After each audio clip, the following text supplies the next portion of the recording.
ఈ ఆపరేషన్ సింధూర్ని మాత్రం కొనసాగించాలి. వాడు తోక జాడించి చూడ, వాడు తెలియదా కుక్క బుద్ధి ఎట్లుంటుందో, కుక్కతోక ఎట్లుంటుందో తెలియదా?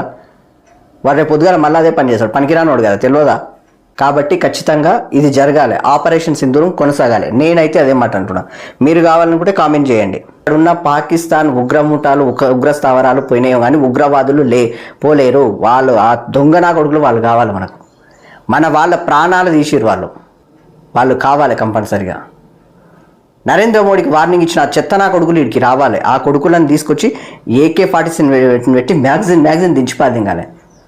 ట్రంప్కు అవసరం లేదు, ఇక్కడ ట్రంప్కి ఇంపార్టెన్స్ చేయాల్సిన అవసరం అంతకన్నా లేదు. మనం అగ్రరాజ్యంగా ఎదగకుండా మనల్ని మట్టిక ఇబ్బంది పెడుతున్న లెవెల్లో ఆల్రెడీ ట్రంప్ ఉన్నారనే విషయం అందరు తెలుసు. చైనా లేదా? చైనా కూడా వాళ్ళు కూడా అట్లే మద్దతు ఇచ్చారు కదా పాకిస్తాన్కి. మీరు అసలు ట్రంప్ అసలు రానని చెప్పేసి ఎందుకన్నాడు? అసలు లోపల రగిలిపోతుంది సార్ మాకు.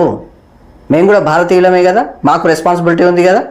కాబట్టి ఖచ్చితంగా మేము ఒకటే చెప్తున్నాం, ఆ యొక్క ఉగ్రవాదులను అదే పహల్గాం దాడి ఘటన ఏడ జరిగిందో అదే స్థావరంలో వాళ్ళని తీసుకొచ్చి పెట్టాలి.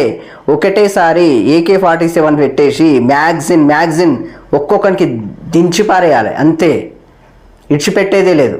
కాబట్టి ఆపరేషన్ సింధూరం ఆగకూడదు, కొనసాగాలి.